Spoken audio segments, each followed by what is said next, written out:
Supposed to record to the cloud. Now it's recording at the right place. Okay, so I'm going to share my screen here. Get the intro slides up, and then I am going to start letting people in. Okay. I will try not to pay attention to the numbers.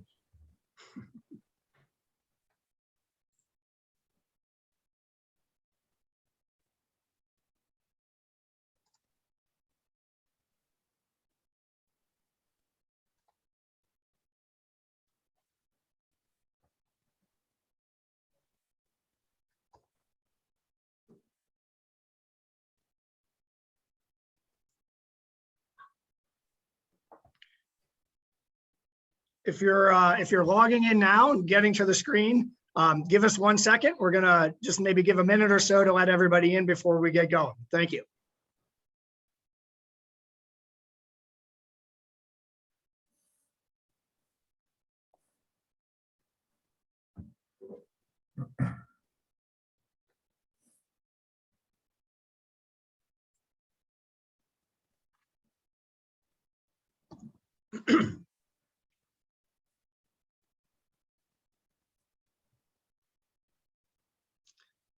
All right, it is 1 o'clock, so good afternoon, everybody. I'm Johns Hopkins with Baltimore Heritage, and welcome to today's Virtual Histories program. Before I introduce our speaker today, I'd like to just say a few words, some housekeeping to start with. First of all, thank you so much to everybody who has made a voluntary donation, whether it's $1 or $5, it helps a lot, and we really do appreciate it, so thank you.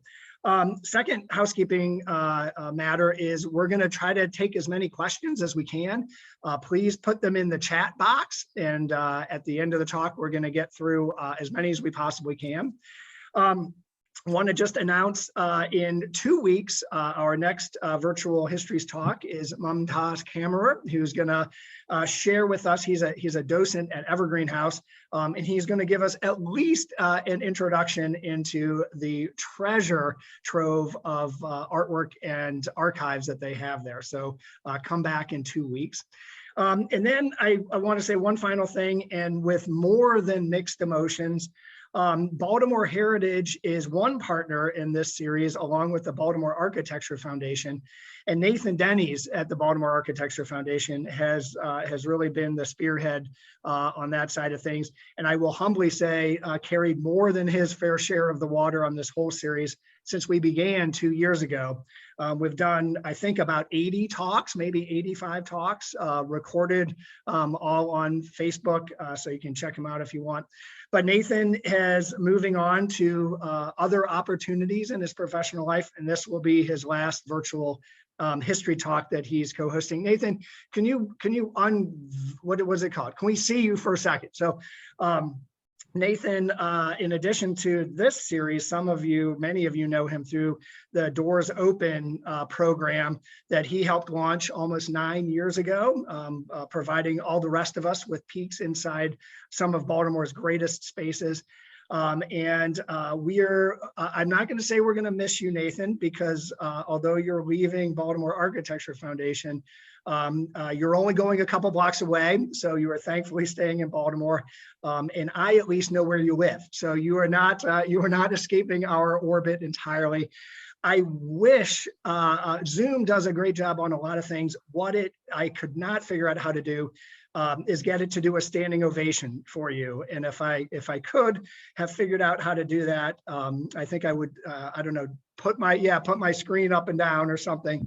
But I know I speak for literally hundreds and maybe thousands of people who have participated in some of your programs to say thank you, and your work will carry on. All right, so thank you, Nathan. But don't leave because you're still hosting this Zoom call. All right, today's speaker, Richard Messick. I have been pleased to know Richard. I think it's been 10 years. It's been a long time. Richard is a tour guide with Baltimore Heritage and a researcher, Lexington Market, Greenmount Cemetery.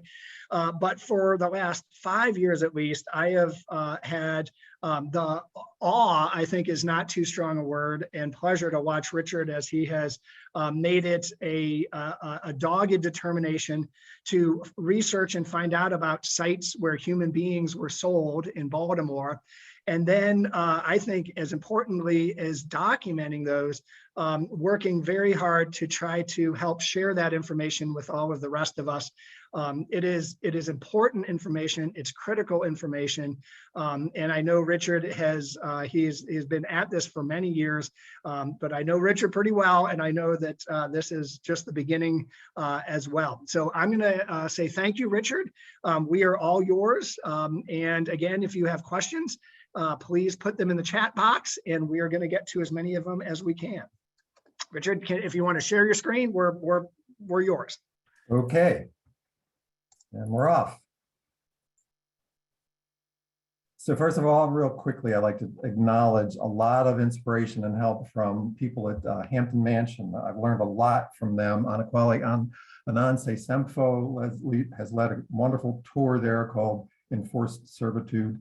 Cheryl LaRoche and Gregory Weidman did an incredible amount of research into the people who worked there, who were enslaved there.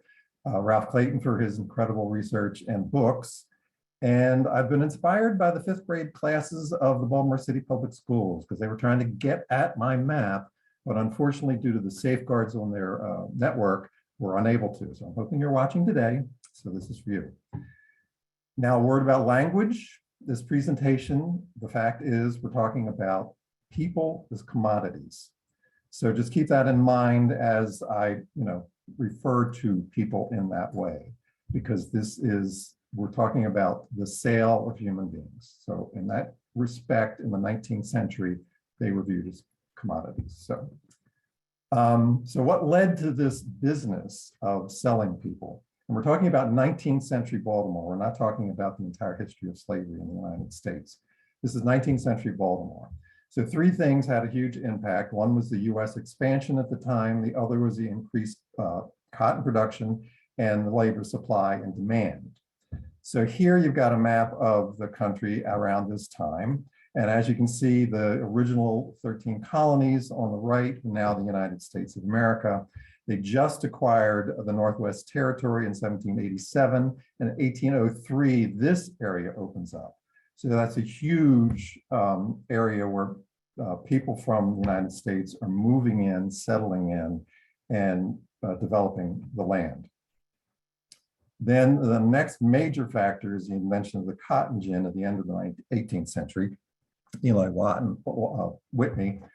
On the right, you see a depiction of what they used to have to do to harvest the cotton. They would take the cotton bolls and separate the fibers out from the seeds. And this little contraption in the lower middle is the first model of, or model of the first model, where it made it much easier to separate the fibers. So that, and then of course it got bigger and bigger until there were huge buildings devoted to the cotton gins. So it increased production of cotton in the South enormously. Then the mid-Atlantic region changed around through the 18th century. They switched the farming practices from tobacco to what's called cereal grains, wheat, corn, oats, rye, etc. Tobacco required a lot of work from the planting through the cultivation and the harvesting, whereas the cereal grains did not. So all the enslaved labor or indentured servants that they had to do work on the farms were no longer necessary. They were put to other uses or rented out. Again, I'm using language of the day. So surplus labor essentially is what was going on.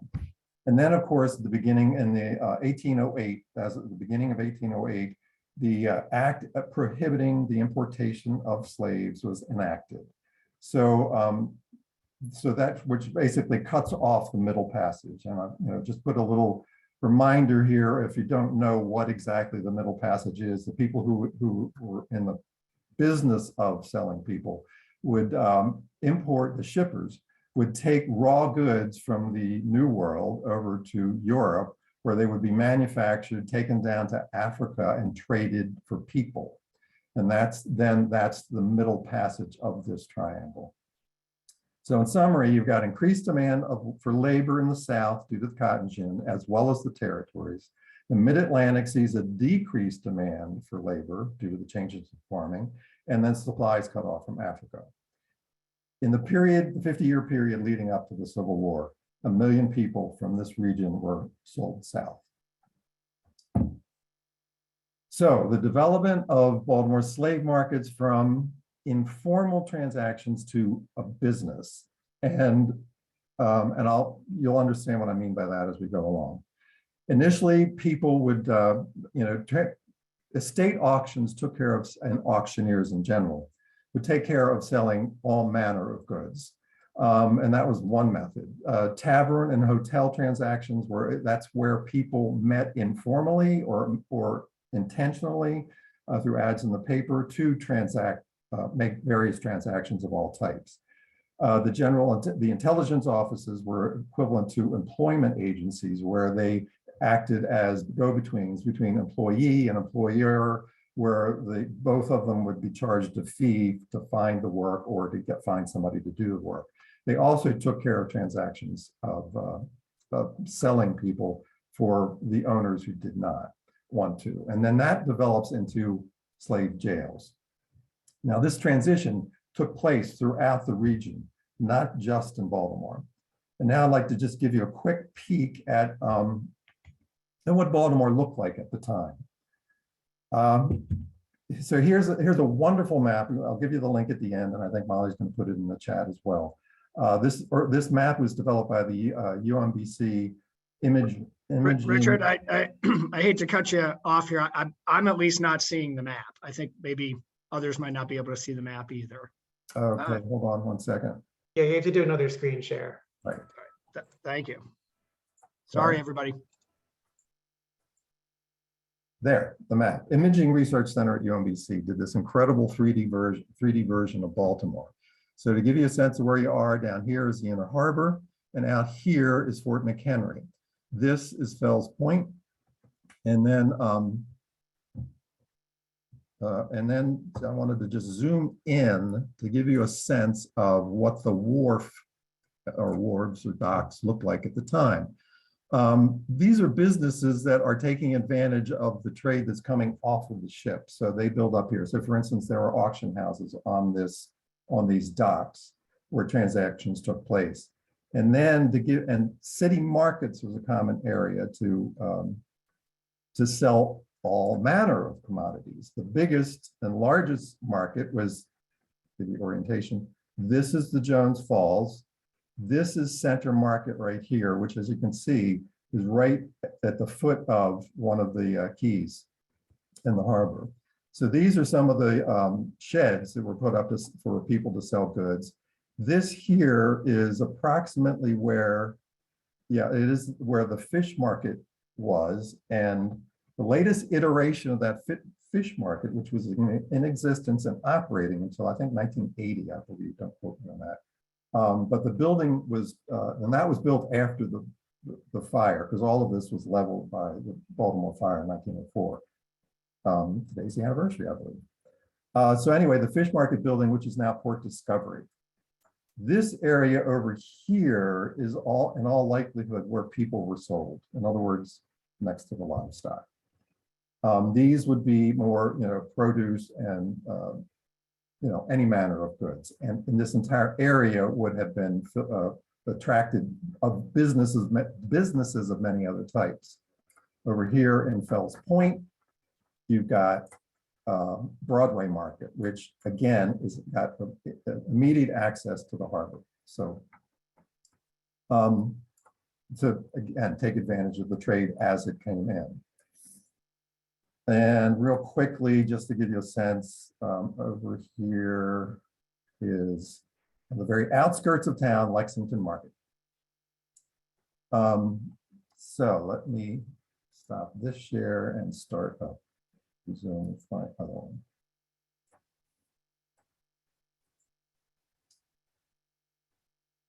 So estate auctions, again, took care of all sorts of commodities, linens, glassware, furniture, and people. Over here, a depiction of such an auction and the people, again, a slave auction here. Here's some of the, an example of an ad at the time, household goods, furniture, blah, blah, blah. and then down here, a valuable Negro woman slave. So just to give you a sense, again, all manner of ways of selling people. And again, it's informally at the time. Here's some of the locations where people met. They would place an ad in the paper saying, I'd be in such and such a tavern or such and such a hotel for this such and such a transaction. To give you an idea of how common this was, the guy who founded the Independent Order of Oddfellows here in the United States, he was a recent immigrant from Britain. He was lonely and looking for company, so he put an ad in the paper. Meet me at the 7 Stars Inn, and that's how the Oddfellows got started in the United States. This Indian Queen Hotel, just historical tidbit, that's where Francis Scott Key spent the night after he'd been on, witnessed the Battle of Fort McHenry and completed the Star Spangled Banner. So as I mentioned, intelligence offices were employment agencies, and they sometimes acted as a broker for the owners who didn't want to handle the transactions of selling people. Jails at the time would take in, runaways or people who were presumed to be runaways who didn't have their papers, for instance, and then advertise to find the owner of the person and then charge fees to the owner for keeping this person while in the meantime. If no owner was found, a court order would be imposed and the jail would sell to people and to the benefit of the jail and the jailers. They would also get a cut. Eventually, slave traders, as the businesses expanded in the area, or and again in the region, they took it on themselves to build their own jails to do the same thing. They would charge a fee, and it was not uncommon for people who were traveling, for instance, from, let's say, Philadelphia to DC. They spend the night in Baltimore. They're traveling with their family and some of the people that they owned, and put them up because they couldn't stay at the hotel with them because that was the rules of the day. They would put them up at the jail for 25 cents a night, and that's where they would spend the evening. So some of the most infamous of the slave traders we had in Baltimore were Austin Wolfe and Hope Slatter. Austin Wolfe inspired one of the largest slave traders in this area, Franklin and Armfeld in Alexandria, Virginia. And he actually, Franklin copied some of the methods of Wolfe. He arrives in Baltimore in 1816. He's only about 19 years old. He hasn't quite turned 20 yet. Now he fought in the War of 1812. And because of that, he traveled throughout the South, and he got a pretty good sense of this growing cotton industry. And he saw the demand for labor was there, and and put 2 and 2 together, moved to Baltimore. He sets up shop. He starts advertising. And one of the methods that he used initially was he advertised for enormous amounts of people. He would say, 20, 50, 100 Negroes wanted for sale. Will pay top dollar. Essentially, that was how the ad would start. Nobody had that much cash for that amount of the transaction that would take place. That would be equivalent of saying, I need to buy 100 cars, used or new, and I have cash on hand. That's unlikely. But it shook the owners up, and it kind of awakened in them the realization that the people that they had, on their property were valuable to them. They could make some money. So, though they weren't treated equal as family members, they were, in a sense, a part of the community of the family. So it hadn't really occurred to them to sell them, but now it's like, oh, look at this money can be made. So that was kind of the intent behind putting out that, request for such enormous numbers. And Franklin and Armfeld employed that as well. So initially he started his businesses informally in taverns and whatnot. And once he had enough people, he would march them south. And in a kafel I learned was an Arabic word meaning caravan. a coffle is hardly a caravan. Here's a description of a particular coffle where somebody's witnessed this, and he describes the children in the back of a wagon baking in the hot sun, followed by a group of women who are half dressed, barely dressed, and then followed by them, a group of men who are chained together, also half naked and like I said, chained. So he would march those coffles either south to Georgia or in some cases all the way down here to New Orleans. All these red lines with the various routes that were taken. Sometimes they would be shipped, literally shipped south. Other times they would be marched over land. So he eventually, he opens up his own slave jail on Pratt Street near what is now Martin Luther King Boulevard. And again, another model that Franklin Armfield employed was that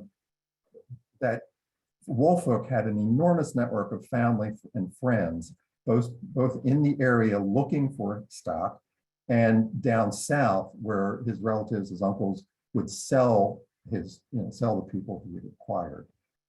This is also something Franklin did. For instance, he had a nephew in Baltimore who set up his shop in many locations to acquire as many people as he could to ship south. And it was not beneath him to try to sell somebody who had been what he perceived as a runaway or set up as a runaway. We know this because there's a case where somebody who was a freed Black man was picked up, kidnapped, and Wolfe was going to sell him, but he, not at the appropriate time when he was actually in a real jail, he pulled out his freedom papers, which he had sewn into his garments, and they hadn't found it when they kidnapped him. They hadn't found it in his pockets. So he was able, so this is documented. So he went at least that far in acquiring people. He eventually dies of TB in 1847. Then there's Hope Slatter, who arrives in Baltimore. He's kind of late to the game, 1835. Wolfe was here in 16, I think. And he starts off the same way that Wolfe did. And eventually, within a few years, he opens up his own pen here in Baltimore at the corner of Howard and Pratt Street. There's a description here. It's a two-story brick building to house the enslaved, located in a brick paved yard, 40 feet wide, 75 feet deep. The yard contains a few benches, a hydrant, numerous wash tubs, clothesline. On the west side, an auction block. On the opposite wall, a brick fireplace used for cooking and warmth. Which I have a photograph. I'll show you again. The poet and abolitionist John Greenleaf Whittier visited the jail, and Hope Slatter pays, he paints this rosy picture of how well people were kept, and they're kept in the good clothes and well fed. Only another abolitionist points out later that there was an ad around that same time where he offers a sprightly, bright mulatto girl, only 7 years old, as fine a servant as I ever saw, $250. In an attempt to prevent a scene, Slatter would transport his people from, think of Howard and Pratt as a few blocks down to the harbor where he's going to get to his shipping area, to the docks to send his people south. And so he hires an omnibus that is paneled so that the family members of the people who are being transported wouldn't necessarily be able to see which transport they were on. Because imagine your family member, anybody, is being taken away from you for life. It caused quite a parade of horror and heartbreak. So he did these paneled enclosed omnibuses. There's a story that he had built a tunnel from his property down to the harbor. Initially, I was very intrigued by this because, it was written up in the papers in the Baltimore Evening Sun in 1937, where some utility workers came across this tunnel, and it was believed to be Slatter's tunnel. Well, this is hearsay. Well, recently I learned there was a slave transcript where somebody described taking some people through these tunnels. Again, maybe. But so we have a narration. It's in the WPA slave transcripts.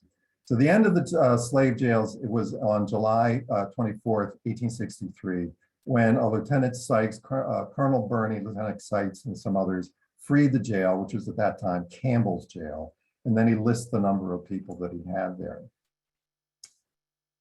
As I mentioned, this is the photo of the fireplace that was in Slatter's jail. It was up there till 1940 when the property was developed, and it was removed from this location, taken to the Bailey's Roundhouse, which was the B&O Bailey's Roundhouse, which is now a pile of rubble south of the football stadium.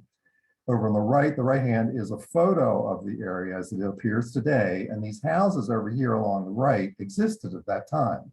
So that fireplace would have been somewhere in this area. It would have been this end of the property. This building at the very far end of this row of townhouses was Moses Shepherd's house, abolitionist Quaker who gave us Shepherd Pratt Hospital. Camden Station, as it appeared from Brumseltzer Tower, one was built in 1911. And if you look down here on the right, this is the location of where Donovan's jail pen was located. This is another slave trader who built a pen here. This looks like it could be a remnants of that jail, but I can't swear to it. I really don't know. But just this low building here could have been where they housed the people. And this, of course, is a large brick wall around it. So it's possible. But this location is right behind Babe Ruth here as you go into the Camden Yards. So again, here is the map that I first took you to in the beginning. And then now I'd like to open up this map, if we can. Johns, feel welcome to pop in here. I think you got to unshare and then reshare. I'll do it again.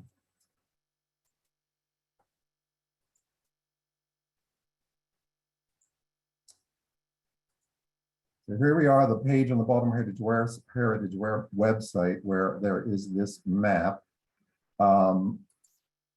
which anybody can get to. Here is, over here on the left, if you click on this, it'll give you a little description and it'll highlight the pinpoint on the map as to where it is located. So let's take it over to the Slatter. Oh, that's the Slatter tunnel as we discovered. The location of that is what is underneath what is now the convention center. So again, if you just cycle through these, you'll be able to get a little description of the various slave jails and locations where transactions took place. To give you a sense of where you are here, this is where Center Market was. And there was a lot of activity around here. A lot of the estate auctions took place around here. If you think of Center Market, it was the biggest market in town. And so it attracted a lot of vendors in the area. I'm going to stop now and hopefully answer a few questions. All right. All right. Thank you, Richard. Let me, I guess if you want to leave the map up, that's great. Let me see. This is going to be a challenge to see if we can, how many of these questions we can get through. Excuse me. I'm going to try to take them in order, at least the best order that I can figure out here. So apologize if I goof this up a little bit. Let's see. Let me come back. Let's see. One question is, one of the early questions, is there any traceable wealth from slavery in Baltimore still around today? Yes. That's all I got. I know I have read and heard of, yes, I have heard of the banking systems that did benefit from it at the time. I'm loath to try to name any of them because I can't nail them down for certain. but I know that there are some investment banking firms that did make their money a lot at the time that Earn exists, or their name is still around today. I'm sure they've all been acquired by bigger, larger banking companies. But I'm afraid I can't answer that beyond yes. Sort of a related question is somebody's wondering whether there are traceable progeny of the slave traders still in the area today. Do you know if any relatives are still here? Again, probably the only ones that I could point to, though, were they're in the South. They're out of the South. I mentioned Slatter and Wolfe. All of their family were from the South, and that's where they eventually settled. And I was reading something recently about one of the like Franklin. Franklin and Armfeld in Alexandria. I don't know if I mentioned, but that was the largest transporter of people, acquirer and seller of people in the area. I know they had a lot of family members in the South, but as far as here in Baltimore, again, I don't know. We're gonna keep rolling on here. There's a question about, did I understand correctly that free blacks would sell their younger family members? Do you know whether that is documented? That I have seen stories to that effect.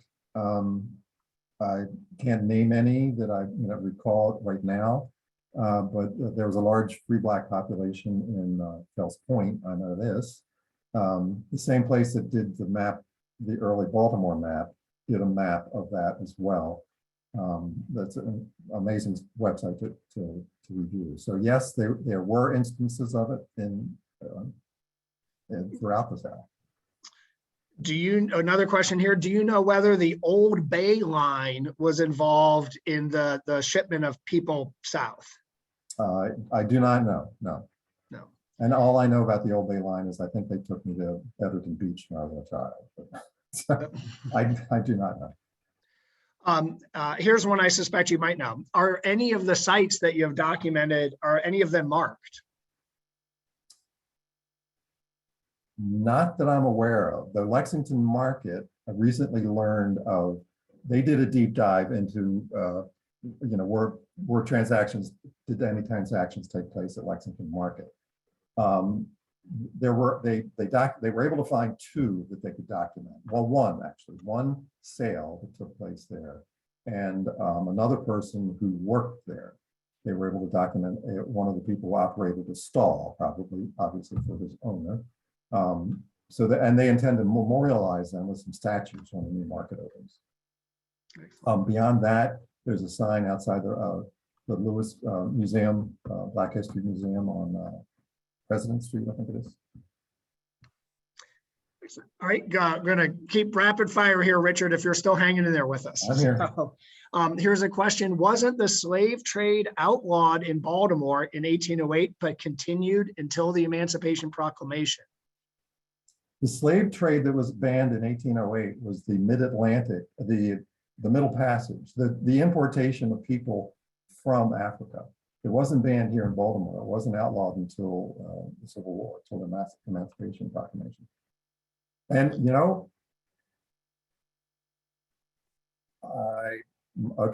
my history's a little fuzzy here because the Emancipation Proclamation did not include the North. It was applied to the South. It wasn't the 14th Amendment, 13th Amendment. I'm sorry, I got my numbers wrong. That where it in fact was outlawed everywhere. But by 1863, the Union soldiers came in and closed shop for everybody. Great. Here's another marker related question. Are there any plans for markers or an app for a walking tour like New Orleans has? You can be wishful in your answer, Richard. My dream is to reconstruct that fireplace approximately in its original location, because the concept of a fireplace and essentially the image of an eternal light there as a memorial really captivates me. That's my dream. Beyond that, the only one I'm aware of is the statue at Lexington Market. Excellent. And I know there is, I have seen a brochure, whether there's an app for it, I have seen a brochure of a map that took you through all the various locations, and basically most of the locations that are highlighted here on the map. And I'll just chime in, the map that is on the Baltimore Heritage website is just a Google map that's accessible from any kind of smartphone. Yes. If you're walking around. So we too dream of doing more with it, so stay tuned. I'm going to keep, we got a few more minutes, and as fast as I can ask these questions, every one I ask, we got 5 more. So we might have to think through how we do this here. But how many enslaved people roughly were sold from Baltimore? Do you know that? The number that comes to mind is the only number that comes to mind is the one out of Franklin Armfeld, because it was such an enormous enterprise, and it was, it's easily traceable. I mean, it's a finite location or business that they could trace, and the number I believe I read for them was 50,000. But like I said earlier, I know I've seen the figure 1 million, but again, that's the entire region were sold south. Baltimore specifically, I've not come across any numbers like that. Couple more here.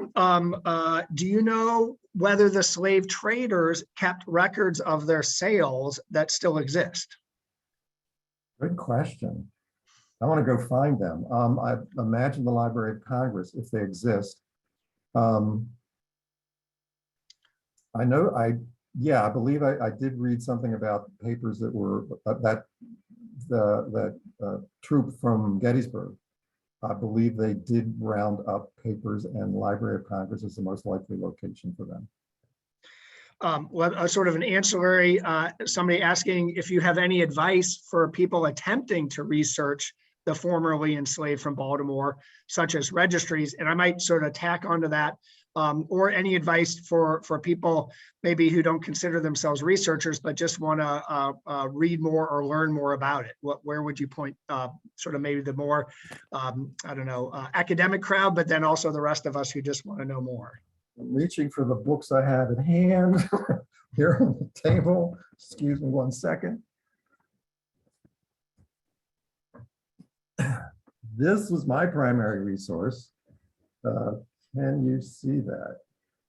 Cash for Blood, if you can't see it, is by Ralph Clayton.